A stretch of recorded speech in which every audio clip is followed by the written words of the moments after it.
Para esta nueva clase de Derecho Agrario, como ya lo hemos venido haciendo en sesiones anteriores, vamos a dividir el contenido de la misma en tres apartados. Por un lado, vamos a seguir revisando los antecedentes, recordando que la vez anterior habíamos llegado hasta la reforma. Por consiguiente, vamos a estar revisando el contexto histórico de la reforma hasta llegar al Segundo Imperio con Maximiliano. En la segunda etapa vamos a terminar de revisar algunas conclusiones y ciertamente algunas implicaciones de la Ley Agraria de 1915. Y para culminar, en el tercer apartado vamos a estar comentando algunas interpretaciones y algún contenido de algunos de los artículos de la Ley Agraria vigente, junto con algunas tesis de jurisprudencia que nos den luz sobre estos temas. Y pues bueno, como lo señalamos, vamos a iniciar con el contexto histórico y precisamente tendremos que iniciar con la reforma. La reforma la podemos ubicar históricamente a partir de la salida de Santa Anna del poder y también del triunfo del movimiento impulsado por el Plan de Ayutla. Y una de las primeras leyes que se van a dictar en este periodo es la Ley sobre Administración de Justicia y Orgánica de los Tribunales de la Nación, del Distrito y Territorios, la cual va a ser más conocida como la Ley Juárez y que fue expedida en noviembre de 1855, la cual esta ley se va o es considerada un antecedente de los más relevantes de las leyes de reforma. Esa ley de Juárez de 1855 suprime los tribunales especiales, con excepción de los tribunales eclesiásticos y militares que sustituirían temporalmente. Ahora, en este caso, por ejemplo, este viene siendo un artículo de la CNDH en donde va a traer algunas características de una ley también que hemos estado señalando y que, bueno, para este tema es muy importante. Me refiero a la Ley de Desamortización de Fincas Rústicas y Urbanas, propiedad de corporaciones civiles y eclesiásticas. Esa ley fue aprobada y decretada el 25 de junio de 1856 durante el gobierno provisional de Ignacio Comonfort y que va a ser mejor conocida como la Ley Lerdo, toda vez que fue promovida principalmente por Miguel Lerdo de Tejada, quien para ese entonces pues era ministro de Hacienda. ¿Y qué era lo que encontrábamos en la Ley Lerdo? Bueno, de manera esquemática podíamos encontrar la venta a particulares de las propiedades rurales de la Iglesia Católica y también de las corporaciones civiles. Y eso se hacía con el fin de fomentar la actividad económica, de crear una clase media rural y de obtener impuestos que favorecieran al Estado.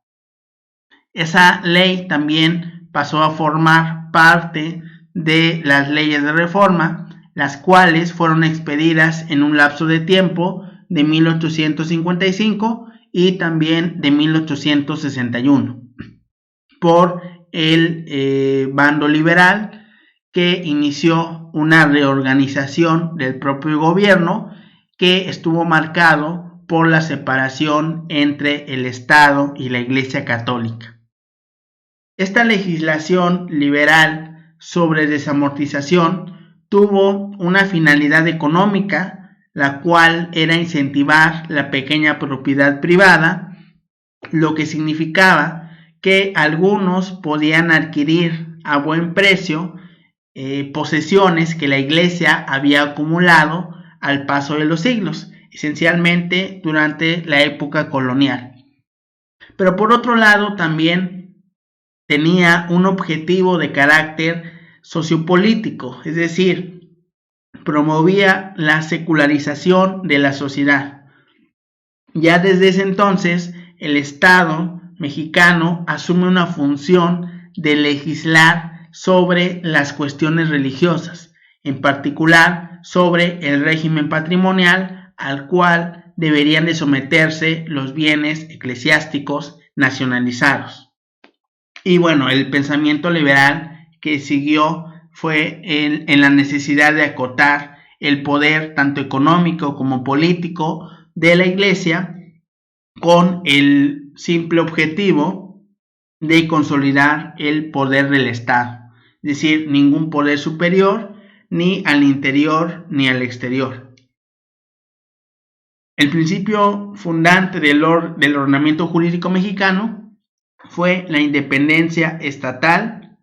frente al poder de la Iglesia. Y bueno, hablando de esta ley Lerdo, vamos a revisar algunos artículos para poder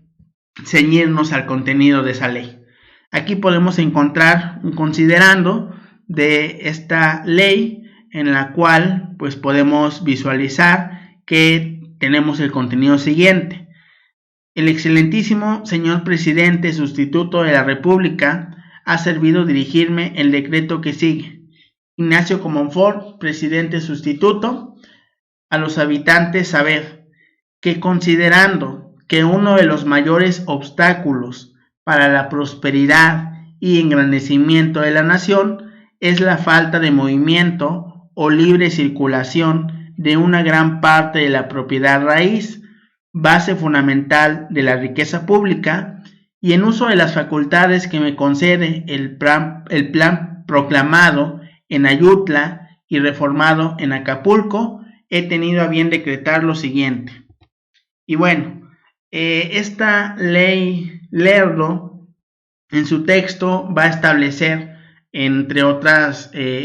puntos, que todas las fincas, tanto rústicas como las urbanas, que poseyeran o que administraran como propietarios tanto las corporaciones civiles y especialmente las corporaciones eclesiásticas, se tendrían que adjudicar en propiedad a todos aquellos que en su momento las tuvieran arrendadas. Y también se señalaba que ninguna corporación civil o eclesiástica, también por el contrario, no tendría la capacidad para poder adquirir en propiedad o administrar bienes raíces, con la excepción de aquellos bienes que simple y sencillamente fueran indispensables para el propio servicio de la corporación correspondiente. Entonces, aquí nosotros podemos encontrar, y dijimos, vamos a revisar solamente algunos artículos, los más significativos, para poder entender el contexto de esta ley. Ahora, este contenido de la ley, ustedes lo pueden buscar y revisar en el Instituto Nacional de Estudios Históricos de las Revoluciones de México. Entre otros sitios oficiales, este es un tradicional en el cual pueden encontrar el contenido completo. Ahora, el artículo primero nos señala que todas las fincas, ya sean rústicas o urbanas, que tengan o administren como propietarios las corporaciones civiles y eclesiásticas, se adjudicarán en propiedad a aquellas personas que los tengan arrendados. En el artículo segundo nos señala que la misma adjudicación se va a hacer a los que tienen ascenso enfitéutico, fincas rústicas o urbanas de corporación. Y en el artículo 3 nos señala que se va a entender por corporaciones. Se van a comprender todas las comunidades religiosas de ambos sexos, cofradías, archicofradías, congregaciones, hermandades, parroquias, ayuntamientos, colegios y en general todo establecimiento o fundación que tenga el carácter de duración perpetua o indefinida. De ahí nos vamos al artículo cuarto, en el cual señalaba que las fincas urbanas arrendadas directamente por las corporaciones a varios inquilinos se adjudicarán, así como también las fincas rústicas. En el artículo 5 señalaba que tanto las urbanas como las rústicas que no estén arrendadas se adjudicarán al mejor postor en almoneda que se celebrará ante la primera autoridad política del partido. En el artículo 8 también tenemos una serie de consideraciones importantes, porque en este caso se va a señalar que es aquello que se va a exceptuar de la enajenación, que eran los edificios destinados inmediata y directamente al servicio o al objeto de las corporaciones, aun cuando se arriende alguna parte no separada de ellos, como los conventos, palacios episcopales, municipales, colegios, hospitales, hospicios, mercados, casas de corrección y de beneficencia. Como parte de cada uno de dichos edificios, podrá comprenderse en esta excepción una casa que esté unida a ellos y la habiten por razón de oficio los que sirven al objeto de la institución, como las casas de los párrocos y de los capellanes de religiosas. De las propiedades pertenecientes a los ayuntamientos se exceptuarían también los edificios, ejidos y terrenos destinados exclusivamente al servicio público de las poblaciones a que pertenecieran. En el artículo 9 se señalaba que las adjudicaciones y remates deberían de hacerse dentro del término de 3 meses, y este término va a ser muy importante. Una vez transcurridos esos 3 meses y sin que se hubiera formalizado la adjudicación pretendida, el inquilino arrendatario perdería su derecho y se podría subrogar en su lugar con igual derecho al subarrendatario o a cualquier otra persona que en su defecto presentara esa denuncia, con tal de que hiciera o de que formalizara a su favor la adjudicación dentro de los 15 días siguientes a la fecha de la denuncia. Para el caso contrario, o bien faltando esta, la autoridad hará que se adjudique la finca en almoneda al mejor postor. De ahí nos trasladamos hasta el artículo 21, que en su caso señalaba que los que por remate o adjudicación adquirieran fincas rústicas o urbanas podrán en todo tiempo enajenarlas libremente y disponer de ellas como de una propiedad legalmente adquirida. Artículo 22. Todos los que en virtud de la ley adquirieran la propiedad de fincas rústicas podrían dividir los terrenos para el efecto de poder enajenarlos. En el artículo 25 se señalaba que ninguna corporación, sea civil o eclesiástica, cualesquiera que fuera su carácter, denominación u objeto, tendría la capacidad legal para adquirir en propiedad o bien para administrar por sí bienes raíces, con la única excepción de lo que señalábamos ya en el artículo 8 precedente, que señalaba los edificios destinados inmediata y directamente al servicio u objeto de la propia institución. Y en el artículo 27 también se señalaba que todas las enajenaciones que por adjudicación o remate se verificaran en virtud de la ley debían de constar en escrituras públicas. Entonces, esas escrituras de adjudicación o de remate se otorgarían a los compradores por los representantes de las corporaciones que las enajenaran. Pero si esos representantes de las corporaciones se rehusaran a hacer ello, entonces después de que se les hiciera una notificación de forma judicial a esos representantes, se verificaría esa adjudicación, ese otorgamiento de la escritura en nombre de la corporación pero en ese caso, ante la negativa, lo haría la primera autoridad política o el juez de primera instancia del partido. Y por último, en relación a estos artículos importantes, trascendentes de la ley Lerdo, encontramos al 32, que señalaba que todas las traslaciones de dominio de fincas rústicas y urbanas que se ejecutaran en virtud de la ley causarían la alcabala del 5%, y en el 33 señalaba que tanto en los casos de adjudicación como en los casos de remate se pagaría esa alcabala. ¿Quién la pagaría? Más bien el comprador, quien también tendría que realizar los gastos del remate y los gastos de la adjudicación. Y pues bueno, en este caso, la ley de desamortización,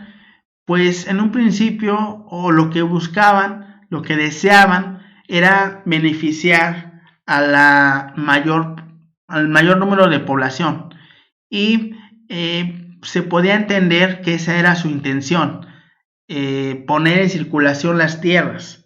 que, siendo productivas, pues se encontraban en ese momento amortizadas, se encontraban muertas, paradas por alguna corporación, pero que eran explotadas por un tercero, que eran los arrendatarios, o incluso también en calidad de subarrendatarios. Y entonces dentro de este grupo podíamos encontrar a los indígenas o a los mestizos, que se beneficiaban de las tierras de común repartimiento. Eran estos individuos a los que la ley Lerdo intentó convertir en propietarios, pero no se trataba, tal vez entendían, no se trataba de hacer un perjuicio a la comunidad, pues las tierras de común repartimiento eran las únicas que eran consideradas por la desamortización y no el total de las tierras comunales indígenas. Sin embargo, nosotros ya conocemos que tradicionalmente lo que falla siempre es la implementación. Y obviamente, como lo estamos revisando y como el contexto histórico lo señala, por desgracia, esta ley de desamortización pues no consideró puntos esenciales, como por ejemplo incluir ciertos candados o incluir limitaciones para evitar algunos de los más grandes perjuicios que efectivamente ocasionó. Por ejemplo, no se pensó en su momento en poner límites a la cantidad de propiedades que una persona podía adquirir. Tampoco se pensó en imponer la división de las grandes propiedades, o bien de reglamentar con mayor cuidado el sistema de denuncias y las subastas, que al efectuarse conforme a la ley, pues favoreció poco a poco la acumulación de muchas propiedades en pocas manos, e incluso se crearon compañías destinadas a la adquisición de esos bienes. Entonces, todas estas omisiones, todo esto que se fue haciendo mal, junto con una imposibilidad de tipo económico de muchos de los arrendatarios para hacer frente a los gastos que traía consigo un proceso para poder pelear, pues entonces evitó que la ley favoreciera efectivamente a aquellos que se encontraban más necesitados, y que podemos entender que en un primer momento era a ellos a quienes se deseaba beneficiar con esta ley, pero que ciertamente no sucedió así. Por ejemplo, al respecto, Marta Chávez Padrón, quien fue en su momento ministra de la Suprema Corte de Justicia de la Nación, comentaba que todo esto que venimos platicando provocó graves perjuicios a los derechos de los pueblos indígenas, toda vez que permitió que las tierras salieran de la propiedad de las comunidades y que se repartieran a título particular entre los vecinos de las mismas. También llegó a comentar que si por un lado la ley suprimió la amortización y le quitó cierta personalidad jurídica al clero como figura terrateniente, por el otro lado, al no coordinar esa desamortización con el fraccionamiento y con la fijación de límites en la propiedad rústica, se fortaleció el tema del latifundismo. En iguales términos, otro teórico analista del derecho agrario nos señala que al analizar también los antecedentes y los efectos que se relacionan con esta ley Lerdo, hablamos de González Roa, explicaba que el principal objetivo era revertir el proceso de concentración de la tierra que se tenía o que tenía el clero, que era dueño de la mitad de la propiedad rústica. Sin embargo, González Roa critica que se favoreció con tal ley el latifundismo y que las leyes que desamortizaron los bienes eclesiásticos también traían en principio la destrucción de la propiedad comunal de los pueblos. Ahora, pasamos a la Constitución de 1857. Ya desde octubre de 1855, cuando se designó al general Juan Álvarez como presidente interino, Juan Álvarez convocó a un Congreso Constituyente. Sabemos que posteriormente le sucedió Ignacio Comonfort, quien promovió los trabajos de ese constituyente, y que posteriormente el Congreso Constituyente inició sus sesiones en febrero de 1856. En el Congreso Constituyente, el problema de la tenencia de la tierra y la necesidad de atender las demandas de los pueblos indígenas fue objeto de varias y de grandes discusiones. Había, por un lado, quienes propugnaban a favor, quienes aseguraban que solamente se resolvería la cuestión agraria a través de un proceso de reparto de las concentraciones territoriales que se encontraban ya desde ese entonces en manos de unos cuantos terratenientes y que se deberían de repartir esas tierras a los campesinos. No obstante, todos esos pronunciamientos en este sentido que venimos relatando, la mayoría de los congresistas consideró que las disposiciones de esa ley que habíamos revisado de desamortización de las fincas rústicas y urbanas de las corporaciones civiles y religiosas, consideraron que eran suficientes para resolver la cuestión agraria,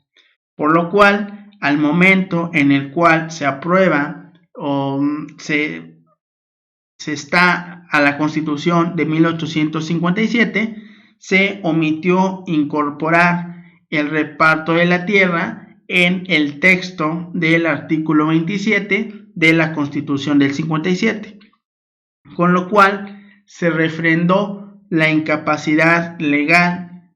de las corporaciones civiles o eclesiásticas, incluyendo a las comunidades indígenas, como corporaciones civiles para adquirir o para administrar los bienes raíces. Por ejemplo, ¿no? Decíamos, en las sesiones del Congreso, que fueron muy tensas y que se puso de manifiesto la situación imperante en la República en el tema agrario, particularmente las condiciones en las cuales vivían las familias campesinas, varios pronunciamientos se hicieron a favor de ello, de los campesinos, de los indígenas. Por ejemplo, el diputado José María Castillo Velasco, en la sesión de 16 de junio del año de 1856, plantea como medio para acabar con el sufrimiento de los hombres del campo, el reparto de la tierra, y reconocía que si no se propiciaba esa medida, los pueblos rurales continuarían agobiados por su miseria. Y planteaba una pregunta muy lógica y muy humana, en el sentido de preguntarse que si no era vergonzoso para nosotros, los liberales, que dejemos subsistir ese estado de cosas, cuando por leyes dictadas por monarcas absolutos se concedían esos terrenos a los pueblos y se proveía así a sus necesidades. Se planteaba, ¿cómo puede ser que los liberales no protejan la propiedad o la tenencia de las tierras de los propios indígenas y que en la colonia se haya dado prioridad a los indígenas? Bueno, tal vez formalmente, ¿no? Porque también hubo muchos abusos, pero se dio esa protección a los pueblos indígenas. ¿Cómo era posible que los liberales no pudieran ponerse de acuerdo para proteger esos derechos? Y entonces llegamos, para ir cerrando con la Constitución de 57, llegamos al texto del artículo 27 constitucional, que fue aprobado en estos términos. Establecía ese artículo en la Constitución de 57. La propiedad de las personas no puede ser ocupada sin su consentimiento, sino por causa de utilidad pública y previa indemnización. La ley determinará la autoridad que deba hacer la expropiación y los requisitos con que ésta haya de verificarse. Ninguna corporación civil o eclesiástica, cualquiera que sea su carácter, denominación u objeto, tendrá capacidad legal para adquirir en propiedad o administrar por sí bienes raíces, con la única excepción de los edificios destinados inmediata y directamente al servicio u objeto de la institución. Y bueno, la conformación en el texto constitucional de esa prohibición a los núcleos agrarios para ser dueños de sus tierras en forma comunal contribuyó al despojo de bienes comunales en favor de propietarios particulares, lo cual obviamente agravó el problema agrario que ya se tenía. La ley de desamortización, así como su reglamento, pretendieron, lo veíamos, reactivar la explotación agrícola de la propiedad, que estaba acaparada principalmente por el clero y que por lo tanto permanecía improductiva. Sin embargo, además de no lograr ese objetivo, se afectó la propiedad y la posesión de las antiguas comunidades indígenas, lo cual propició el despojo de las tierras en beneficio de acaparadores y de especuladores, convirtiendo a los antiguos dueños, ya sea por su necesidad o por la propia ignorancia que se tenía, en peones de las nuevas haciendas particulares que se fueron formando. Otro aspecto fue también que se permitió de tal manera que los bienes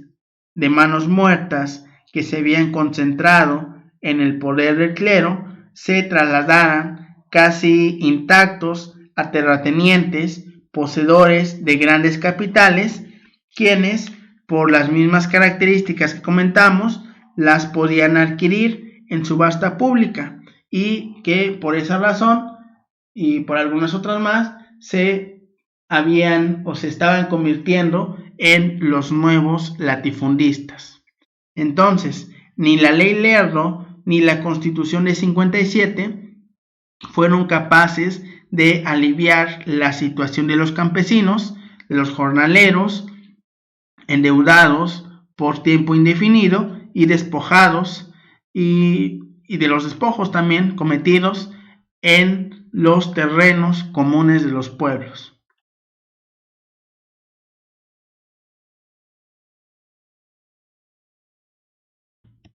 Ahora, desde Veracruz, el gobierno encabezado por Juárez expidió la Ley de Nacionalización de Bienes Eclesiásticos en julio de 1859. Por medio de esta ley, todos los bienes del clero secular y regular entrarían al dominio de la nación. Entonces, pasemos a revisar un poco de esta ley de nacionalización de bienes eclesiásticos de julio 12 de 1859.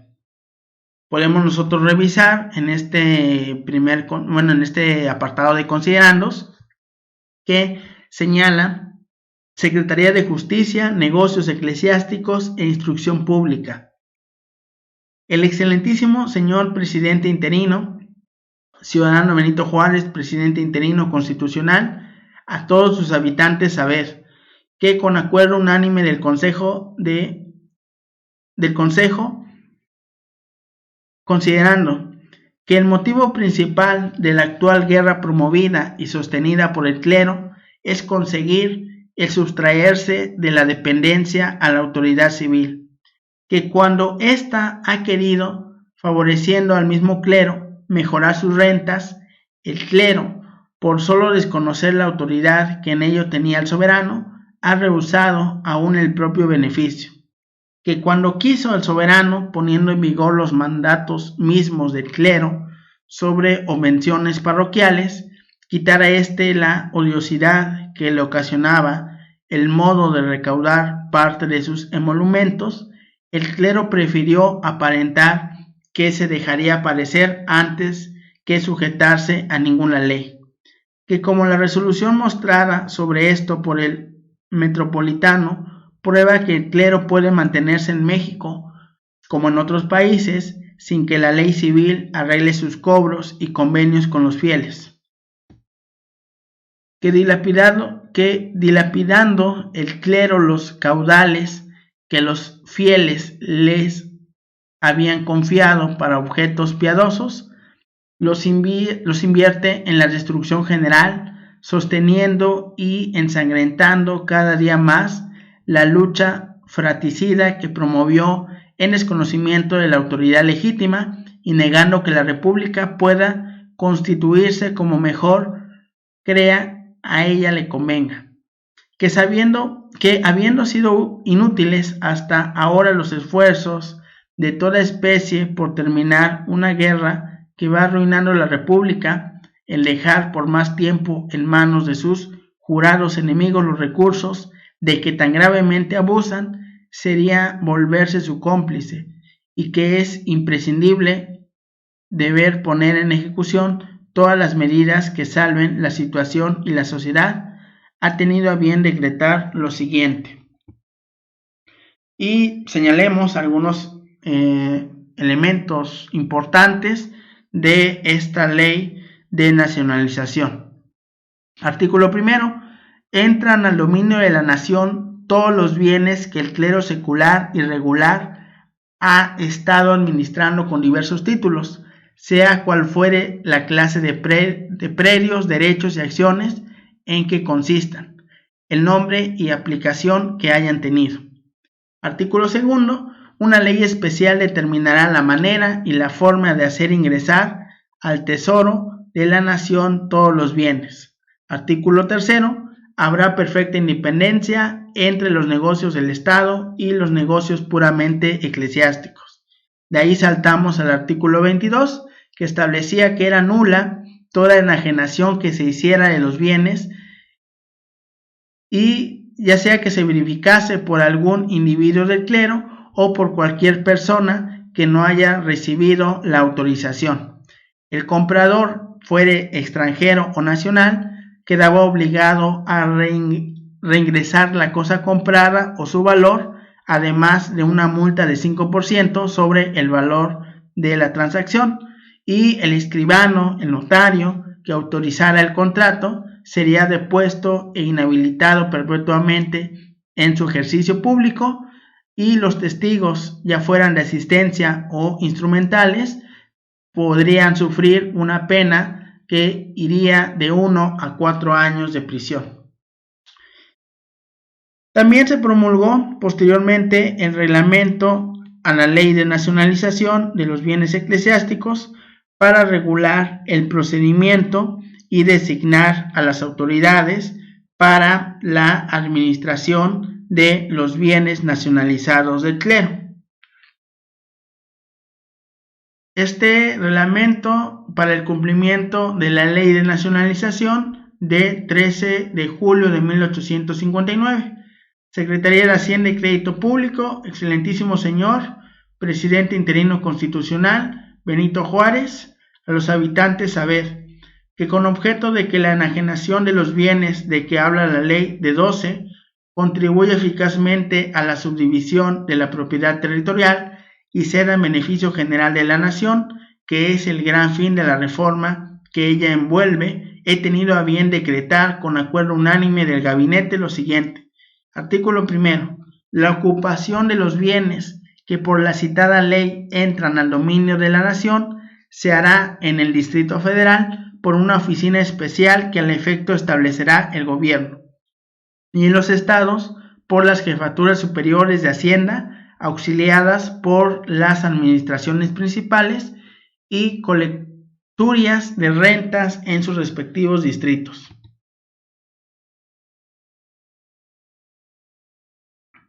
Y bueno, también para impulsar la incorporación de grandes superficies que permanecían sin explotación, Juárez promulgó la Ley de Colonización de marzo de 1861, con la cual pues se intensificaron las actividades productivas agropecuarias como una vía para promover el desarrollo del país, lo cual propició el establecimiento de varias colonias. En julio de 1863, Juárez emitió la Ley sobre Ocupación y Enajenación de Terrenos Baldíos, que concedía a los nacionales la facultad de denunciar y de adquirir hasta 2.500 hectáreas de terrenos baldíos.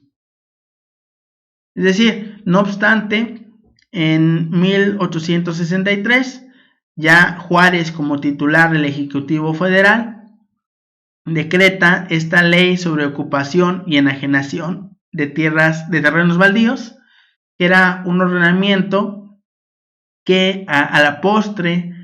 habría de producir un mayor impacto en el proceso privatizador liberal de transformación agraria, que comprendía, por ejemplo, la categoría de los terrenos baldíos. A finales de la época colonial, este concepto denominaba a aquellas tierras no otorgadas por merced de la corona española. Para 1863, año en el cual estamos situados,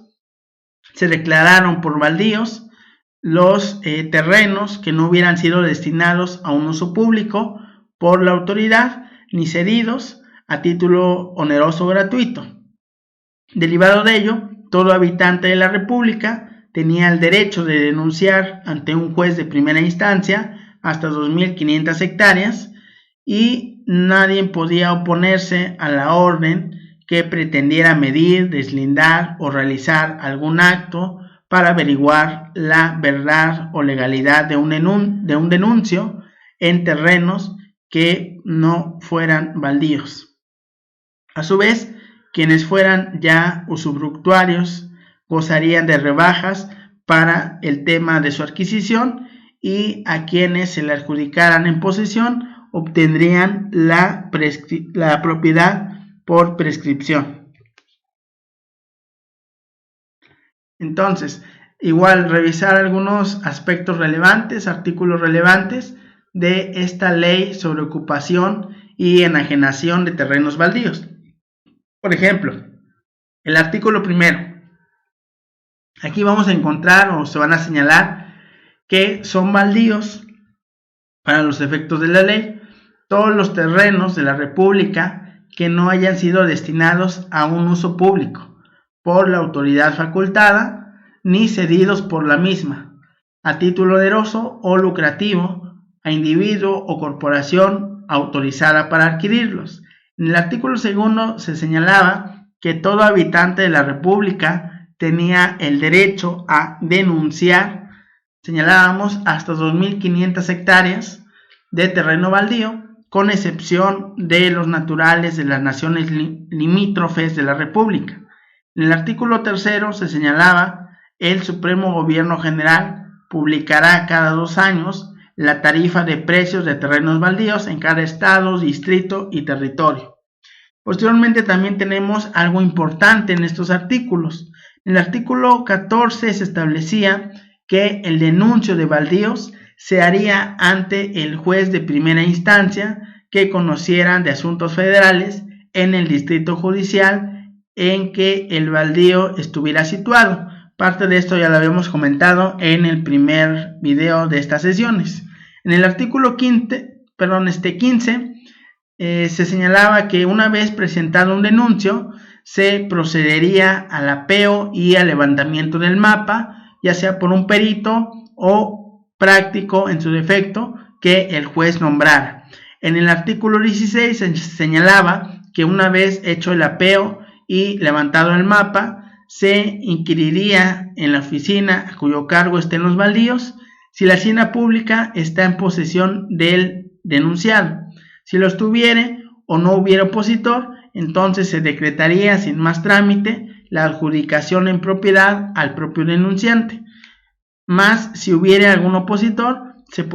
procedería entonces al juicio que correspondería entre opositor y el denunciante, teniendo también parte en ese entramado jurídico un representante de la Hacienda Federal. En el artículo 17 se establecía que si la hacienda pública no estuviera en posesión del baldío, entonces se publicaría el denuncio por 3 veces y en un lapso de cada 10 días en los periódicos y avisos fijados en parajes públicos. Entonces, no presentándose algún opositor, se decretaría la adjudicación, pero no en propiedad, sino más bien en posesión. Y si hubiere opositor, entonces se procedía previamente al juicio respectivo entre opositor y denunciante y también con la afluencia de la Hacienda Federal. Y en el artículo 18 se establecía que el decreto judicial sobre adjudicación de un baldío, ya fuera en propiedad o posesión,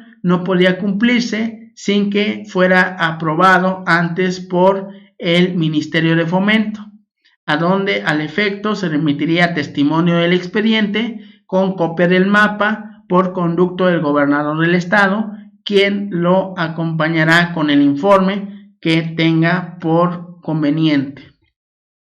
Siguientes artículos. 19 señalaba que una vez obtenida la aprobación que señalábamos y presentada por el interesado la constancia de haber enterado en la oficina el valor del terreno conforme a la tarifa correspondiente,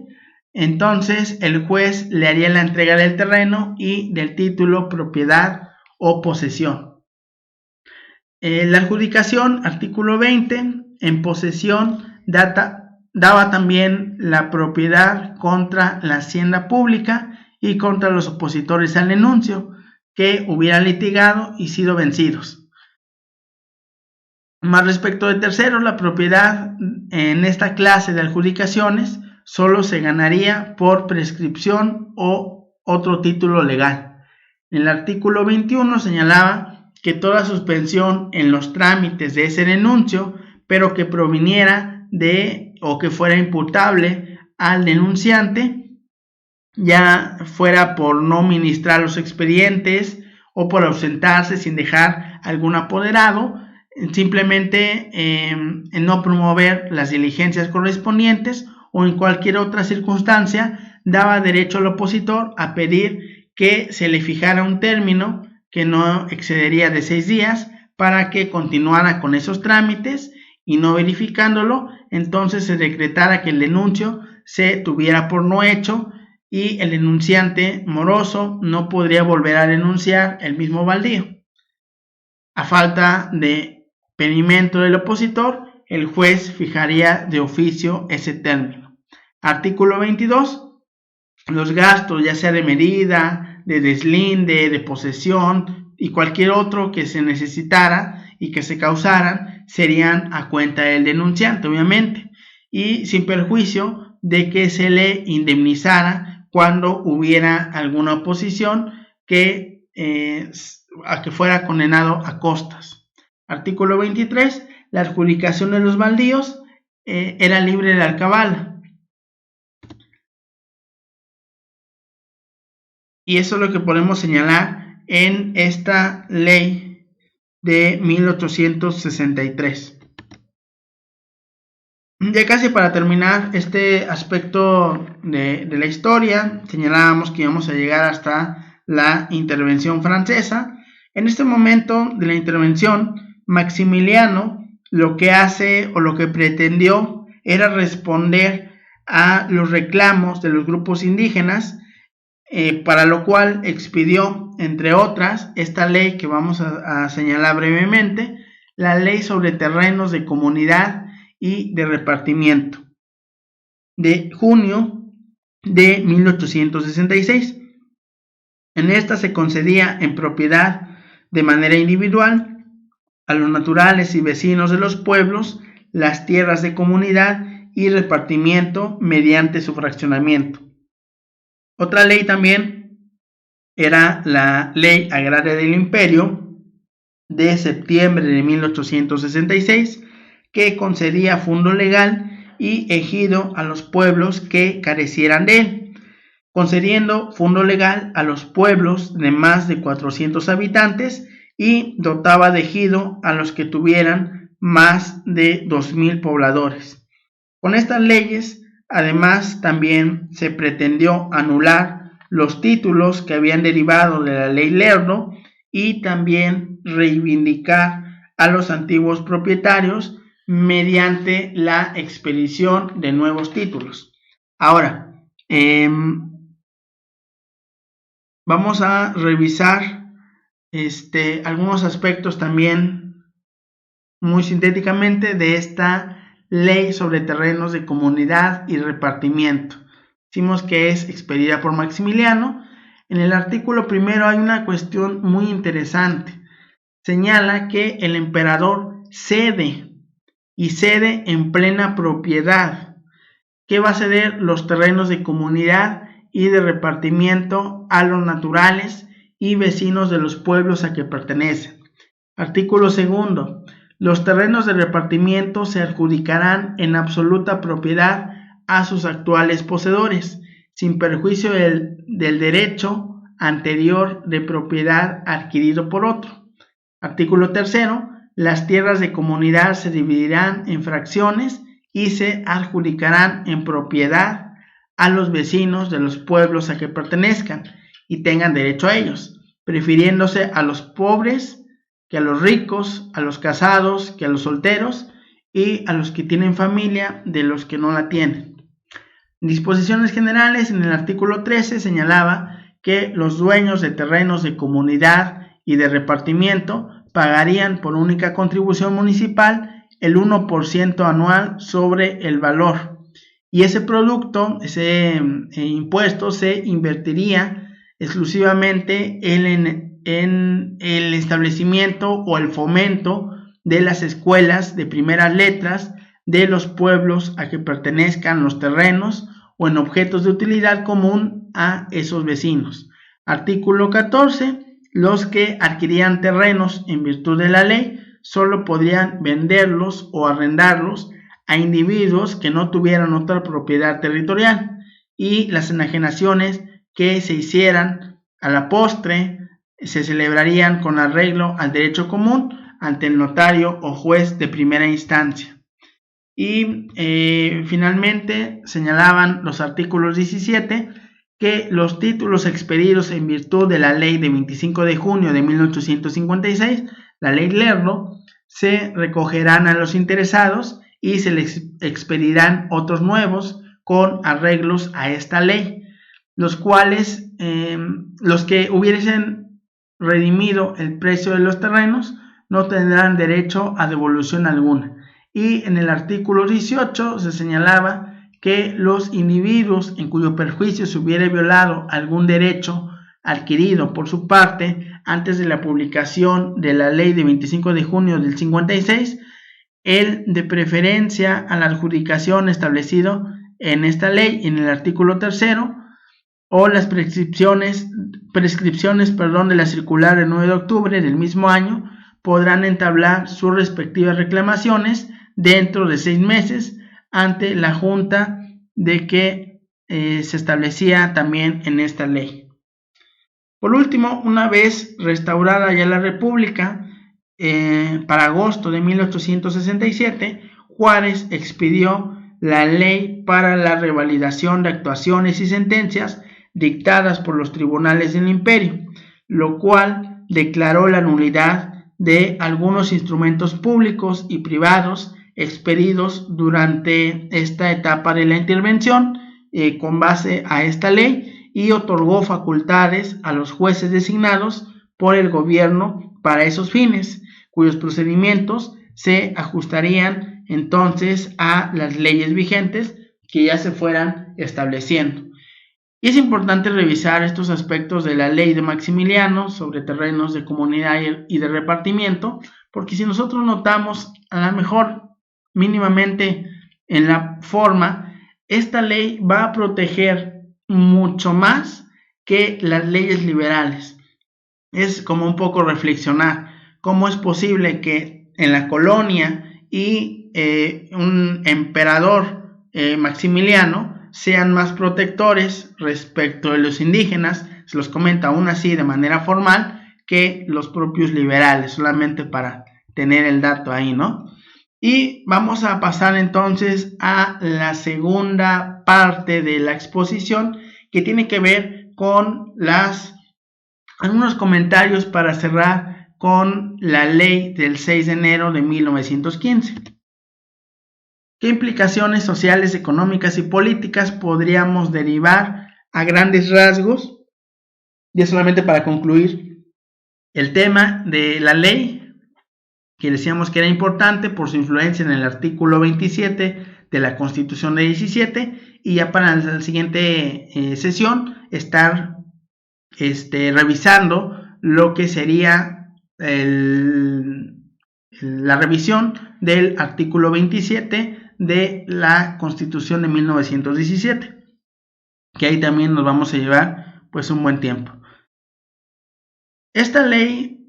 que habíamos señalado ya sus artículos en el video anterior,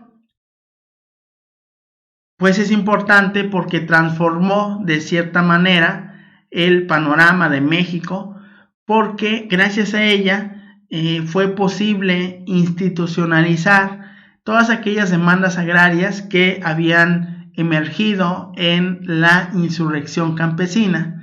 y que no había sido sino hasta el Plan de Ayala que finalmente tomarían un cauce en la revolución como un verdadero sentido agrario y campesino que se estaba manifestando,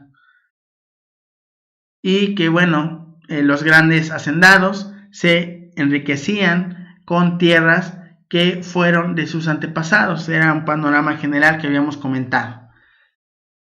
En el censo de población de 1910 se preveía que aproximadamente 840 hacendados tenían en su posesión el 97% de la superficie productiva total del país, y que, por ejemplo, la propiedad que iba de los 1000 a las 2000 hectáreas, a esa cantidad de tierra se le denominaba rancho. Entonces las haciendas pues obviamente tenían que tener extensiones mucho más enormes. Y por ejemplo, un caso pintoresco era el caso del gobernador Terrazas en Chihuahua, quien tenía casi la totalidad del estado y que se le había adjudicado o se había formado a lo largo de ese hecho una frase famosa, la cual era: yo no soy de Chihuahua, Chihuahua es mío, por esa cuestión de la gran extensión de tierras que tenía de ese estado. En ese mismo censo de población de 1910 se estimaba que alrededor del 80% de la población dependía económicamente de un salario rural y se encontraba un esquema que pudiera considerarse entonces muy similar al feudal. Había una clase dirigente, los hacendados, y los campesinos, quienes por el contrario pues estaban en una situación servil, sí trabajaban la tierra pero no la poseían. Entonces revisábamos igual anteriormente, en medio de todos estos conflictos, Carranza promulga la ley del 6 de enero de 1915, que tenía como principal función o intención recoger todo ese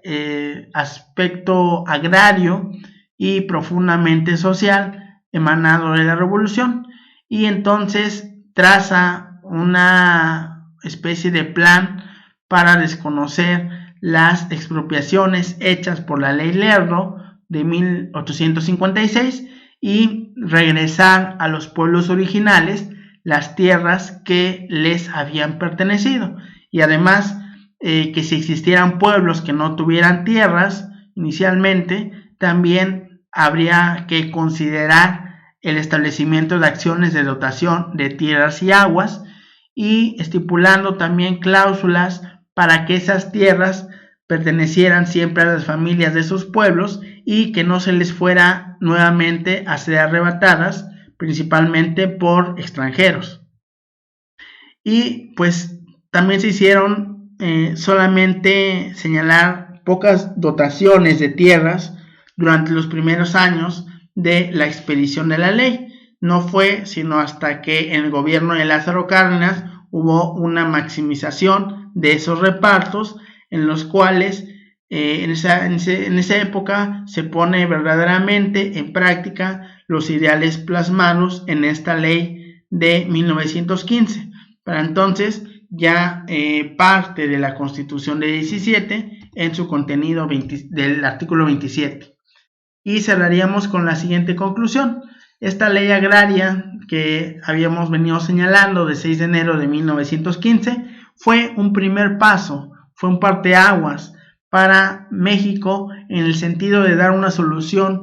que no fuera solamente revolucionaria, sino que emigrara a un sistema institucionalizado de las demandas del pueblo para dar respuesta precisamente a todas esas necesidades que teníamos como país, y que se hiciera con una visión a largo plazo, que posteriormente en esa solidificación que se tuvo a nivel constitucional en 1917 y que posteriormente se fue enriqueciendo con la reglamentación en los subsecuentes códigos agrarios, se fue pues en los primeros años combatiendo aquel panorama tan devastador que se tenía en materia agraria. Entonces, esta ley de 1915 es una primera semilla que permitió establecer el cuerpo jurídico que posteriormente haría posible que se considerara en la Constitución los tres tipos importantes de la tenencia de la tierra: el ejido, la comunidad y la pequeña propiedad. Y bueno, ya para concluir, estaríamos al último apartado de esta exposición, que tiene que ver con la revisión de algunos artículos de la ley agraria y posteriormente también su reforzamiento con algunas tesis para que podamos tener la hilación del contenido de esta ley. Estaremos revisando el artículo 12, 13 y 14 solamente en esta ocasión, y más que nada también por cuestión de tiempo. A ver, el artículo 12, ahí se establece lo siguiente: son ejidatarios los hombres y las mujeres titulares de derechos ejidales. Bueno, este artículo 12 también va a tener aplicación, digámoslo, una aplicación extensiva para el tema de los comuneros. Les señalábamos que legalmente ejidatarios y comuneros van a ser tomados de la misma forma. Ahora, una persona también puede ser titular de ciertos derechos, ¿no?, ejidales. Por ejemplo, derecho a ser ejidatario, es decir, a que se le reconozca la calidad de ejidatario o de comunero. También puede tener el derecho de ser titular de un certificado o de derechos sobre tierras de uso común. También puede ser titular de un certificado parcelario. Y en este caso, por ejemplo, no necesariamente se necesitaría ser ejidatario o comunero, ya que puede ser titular de una parcela, un posesionario legalmente reconocido o un avecindado. También pueden ser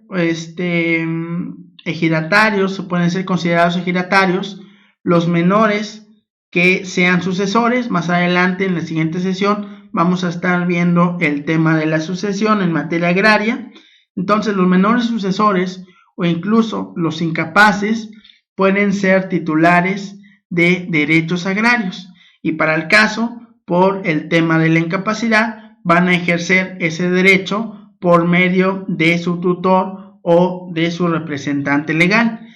Y también, por ejemplo, corresponderá en su caso a la autoridad competente agraria o alguna autoridad determinar respecto a si surgen algunas características particulares que dieran posibilidad a realizar enajenaciones o a dar en cesión el derecho. La autoridad tendrá que determinar lo correspondiente. Y también cerraremos en estos comentarios sobre el artículo 12 señalando o recalcando que ninguna persona moral puede ser ejidataria. Solamente las personas físicas pueden ser ejidatarios o comuneros o titulares de derechos ejidales, ¿no? Que viene siendo lo mismo. Y tampoco puede ser ejidatario una persona individual, pero que sea extranjera, a menos que, por ejemplo, tenga la doble nacionalidad. Bueno, seguimos con el artículo 13. Nos dice que los avecindados del ejido, para los efectos de la ley agraria, son aquellos mexicanos mayores de edad que han residido por un año o más en las tierras del núcleo de población ejidal y que hayan sido reconocidos como tales por la Asamblea Ejidal o por el Tribunal Agrario competente. Los avecindados gozan de los derechos que esta ley les confiere. Eso es lo que nos dice el artículo 13 de la ley agraria. Y también señalar, ¿no? Existen, por un lado, también lo que vienen siendo los posesionarios legalmente reconocidos, que van a guardar una situación distinta de los avecindados. Pero bueno, en el tema de los avecindados, quien va a reconocer la calidad de un avecindado, esa es una facultad que le va a corresponder a la asamblea. ¿Y cómo se va a hacer ello, no? Pues mediante una solicitud primigenia que va a presentar la persona solicitada para que la asamblea pueda resolver al respecto. Pero cuando la asamblea se niega y sea una negación injustificada de reconocer esa calidad de la persona como avecindado, entonces posterior se tendrá que demandar esa situación, demandar ese derecho ante el Tribunal Agrario, que sería el reconocimiento de avecindado. También señalar en relación al artículo 13 que pues los derechos que pueda tener un avecindado van a depender de ciertos factores. Por ejemplo, si es que en el ejido se tiene o no derechos todavía disponibles. Es decir, si ya no hay parcelas por asignar, parcelas vacantes, entonces pues no se podrá materializar el derecho. Y por ejemplo, si ya no hay porcentaje de derechos sobre las tierras de uso común, por ejemplo, no se le podrá asignar un certificado de uso común. Ahora, si un avecindado también es reconocido mediante, digamos, las sentencias de un tribunal agrario, no necesariamente tendrá ciertos derechos, ¿no? Solamente los derechos que le correspondan como vecindad. Por ejemplo, no podrá ser candidato en las planillas o recibir algún pago de aquellos que se realizan en nombre elegido y que son repartibles entre los ejidatarios. No son derechos que vayan a alcanzar para los avecindados. Y en el artículo 14 nosotros encontramos que nos señala: corresponde a los ejidatarios el derecho de uso y disfrute sobre sus parcelas, los derechos que el reglamento interno de cada ejido les otorgue sobre las demás tierras ejidales y los demás que legalmente les correspondan. A ver, sobre este artículo 14, también lleva eso a corresponder a los avecindados y a los posesionarios legalmente reconocidos y que cuenten con un certificado parcelario vigente a su nombre. Al titular de una parcela, además del uso y disfrute, también puede cederla en titularidad, es decir, puede enajenarla gratuita o onerosamente, o también puede suceder que la aporte a una sociedad como asociado, o incluso también se ha dado casos de que se abandona. Para el caso, aún después de fallecer el ejidatario, se deberá de seguir respetando por parte del ejido ese derecho que se tenía a la parcela correspondiente, independientemente de que haya o no haya nombrado sucesor sobre la parcela de la cual estemos hablando. Entonces, el ejido y sus autoridades no pueden disponer sobre esa parcela.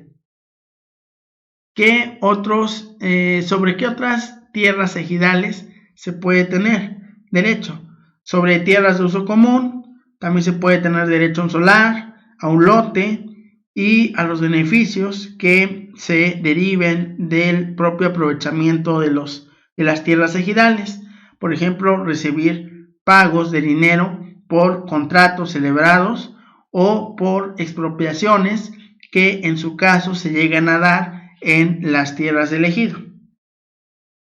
Y señalar también que en relación a los ejidatarios, aparte, aquí estamos hablando de derechos, pero aparte de derechos, también señalar que obviamente van a tener ciertas obligaciones que tienen que cumplir. Por ejemplo,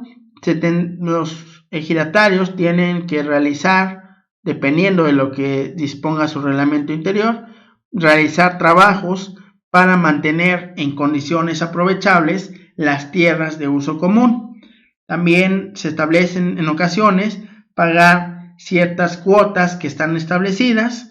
y también se tendrá que respetar lo más tradicional, que son los usos y las costumbres que se tengan sobre el aprovechamiento de las tierras, o en algunos casos también se establece, por ejemplo, pagar un porcentaje por enajenación cuando se vende o se adquiere el dominio pleno, ¿no?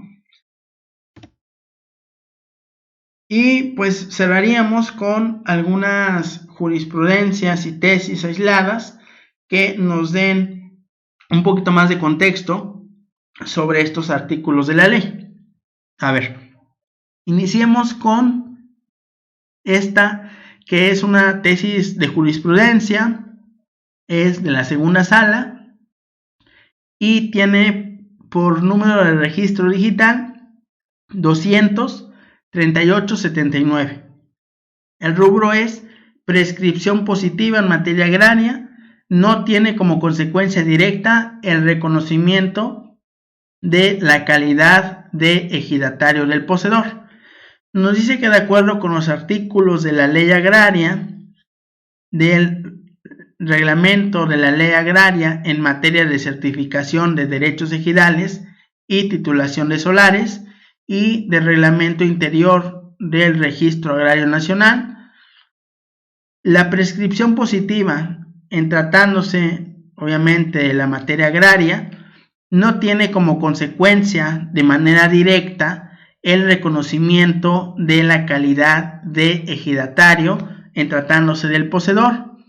pues el poseedor adquiere sobre las tierras los mismos derechos que cualquier ejidatario sobre su parcela, los cuales se van a traducir en el aprovechamiento, uso y disfrute, y en la posibilidad de transmitir esos derechos a otros ejidatarios, a otros avecindados del mismo núcleo de población ejidal, pero sin llegar a la consecuencia, al extremo de que se le reconozca por ese hecho la calidad de ejidatario, pues no debe de pasarse por alto la naturaleza jurídica de la propiedad ejidal, cuyo titular principal no es el ejidatario en lo individual, sino, como lo hemos señalado anteriormente, es el núcleo ejidal. Y eso es así porque, conforme a la normativa en nuestra materia, los posesionarios reconocidos por la asamblea solo tendrán los derechos de uso y disfrute sobre las parcelas de que se trate, a quienes el Registro Agrario Nacional, el RAN, les expida los certificados parcelarios de posesionarios correspondientes. La siguiente es una tesis aislada, es de el Tribunal Colegiado del 20º Circuito con registro digital 203-738, que establece la diferencia, o trata de establecer la diferencia entre vecindado y ejidatario. De conformidad nos dice que, con lo establecido en los artículos 13 y 14 de la Ley Agraria, el avecindado y el ejidatario son figuras diferentes, toda vez que el avecindado goza única y exclusivamente de los derechos que le confiere la propia ley agraria, y el ejidatario además goza del derecho de uso y disfrute sobre su parcela. Tiene a su favor los derechos que le confiere tanto el reglamento interno del propio ejido y, en relación a las demás tierras del núcleo de población ejidal, como los diversos que legalmente le correspondan, lo que significa que un avecindado no tiene las mismas prerrogativas que un ejidatario. La siguiente es una tesis aislada de la segunda sala de la novena época del año de 1999 con registro digital 193-614. Rubro: ejidos. Los avecindados en él son sujetos reconocidos de derecho agrario y de la clase campesina, al lado de los ejidatarios y comuneros, de acuerdo con la ley agraria. Y nos dice la tesis que, de acuerdo con el artículo 3 de la ley agraria, se va a desprender que el carácter de avecindado de un núcleo ejidal o comunal se encuentra determinado por la concurrencia de ciertos requisitos equivalentes a la capacidad agraria individual: ser mexicano, mayor de edad, con una residencia mínima de 1 año en las tierras del núcleo de población, y contar con el reconocimiento, decíamos, de la asamblea ejidal o, en su caso, del tribunal agrario. Una vez satisfechos estos requisitos, por disposición del mismo numeral 13 de la ley agraria, el avecindado goza de diversos derechos, entre los cuales se pueden señalar el adquirir la calidad de ejidatario, adquirir los derechos parcelarios de ejidatarios del mismo núcleo de población y parcelas comunitarias,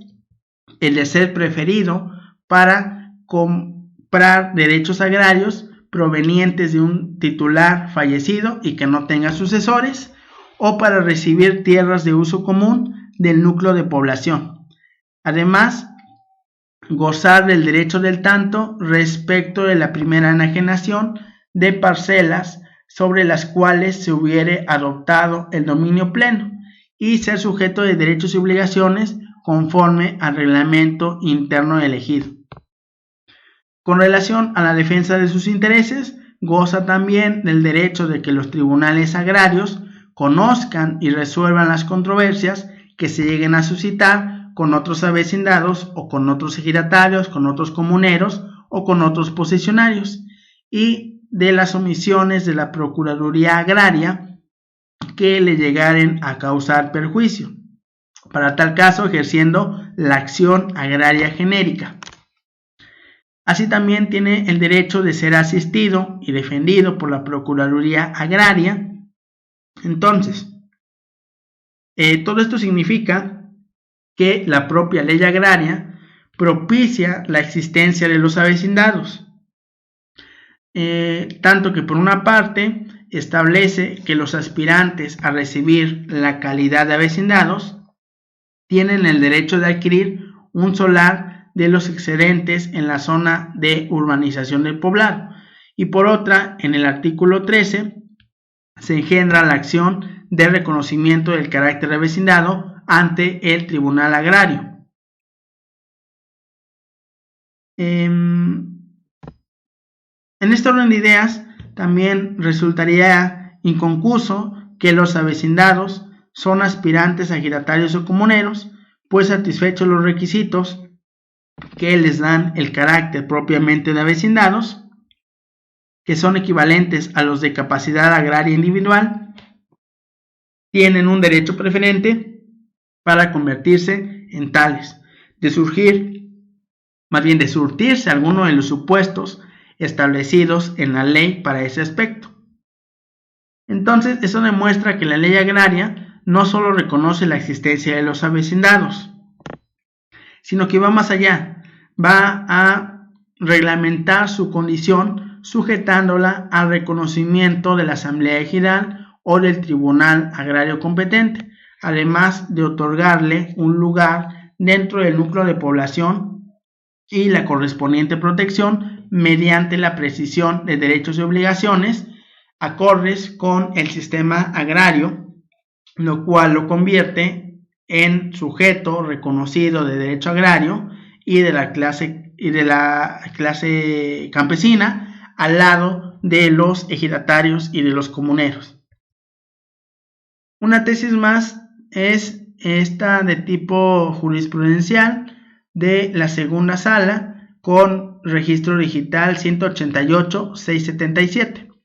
Nos dice, avecindados, el rubro avecindados, compete a la Asamblea de Ejidatarios su reconocimiento y en caso de negativa, el afectado puede demandar a dicho órgano interno ante el Tribunal Unitario competente. Interpretación de los artículos 13 de la Ley Agraria y 18 fracción sexta de la Ley Orgánica de los Tribunales Agrarios. Esto nos va a venir a completar y a recalcar el contenido del artículo 13 de la Ley Agraria.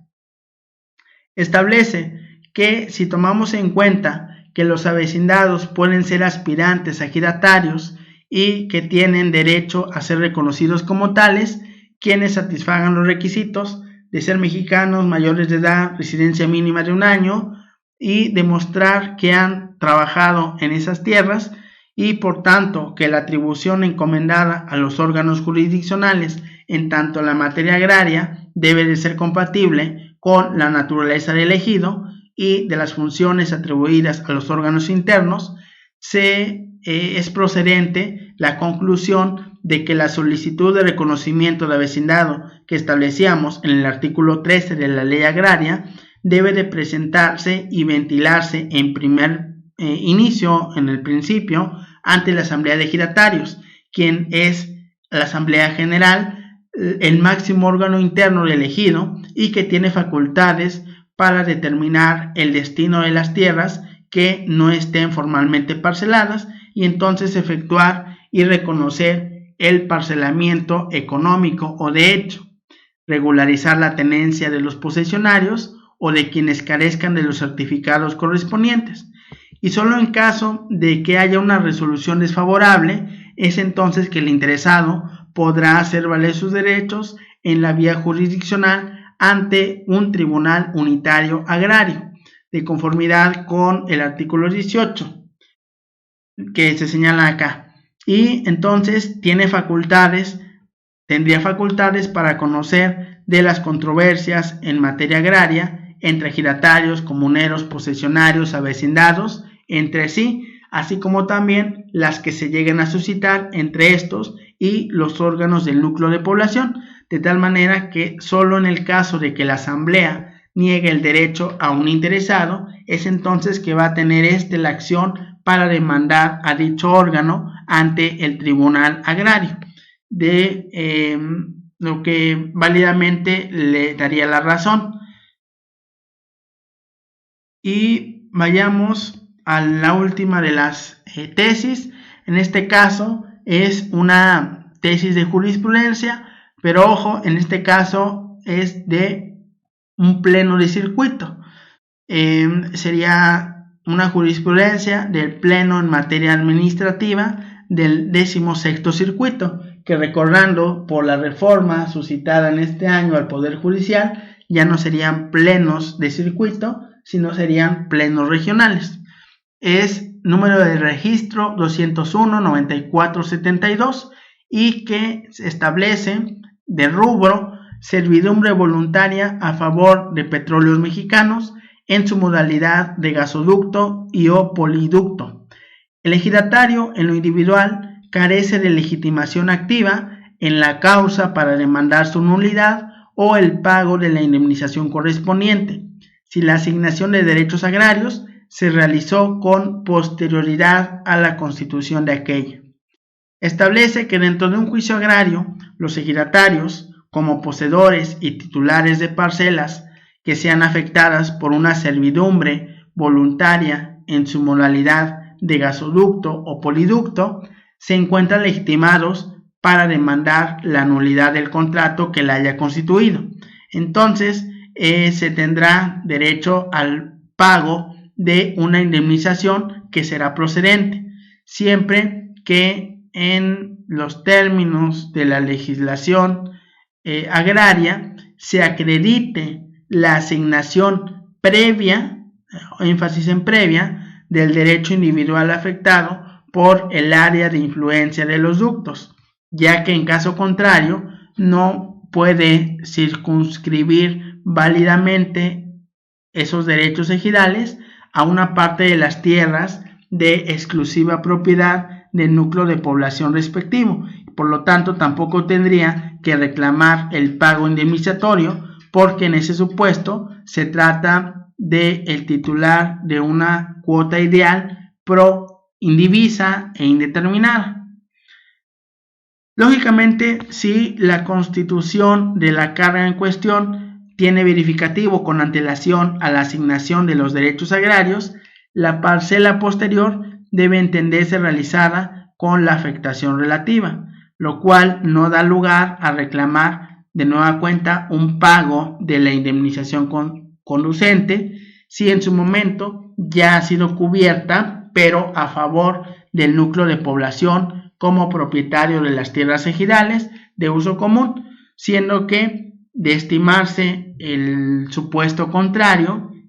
sería tanto como aceptar que ante cada transmisión de derechos renacería la posibilidad de reclamar el pago de los perjuicios ocasionados por un gravamen previamente constituido. Y con eso cerraríamos en esta ocasión la charla sobre esta